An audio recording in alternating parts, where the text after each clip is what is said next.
त्यामुळे मी पहिले प्रथमतः या जनतेचा, या मायबाप जनतेचा मनापासून आभार मानते आणि धन्यवाद देते. खरं तर हा आजचा विजय हा विकासाचा विजय आहे.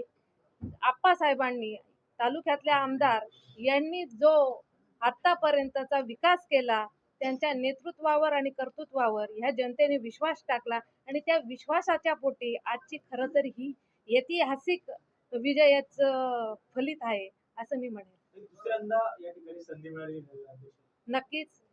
कारण ह्या जनतेने वेळोवेळी आम्हाला गेल्या 20 वर्षापासून आमच्या कुटुंबावर, या शिवसैनिकांवर या जनतेने प्रेम केलं आणि त्या प्रेमापोटी मला या जनतेने परत दुसऱ्यांदा ही सेवेची संधी दिली आणि ती संधीचं सोनं, ती संधी सार्थक करून दाखवण्याचं आमदार साहेबांच्या नेतृत्वात मी नक्की काम करेन. आपण भाषण करताना सांगितलं होतं की मला जर पाचवीकरांनी निवडून दिलं तर मी पाणी देणार नगराध्यक्ष. 100% आमदार साहेबांच्या नेतृत्वात काम करते आहे. आमचं वरती आणि इथपर्यंतचं सत्तेत असलेले आम्ही आहोत. त्याच्यामुळे ह्या जनतेला पाणी देण्याचं जे वचन मी दिलेलं आहे ते नक्कीच मी पूर्ण करणार आहे.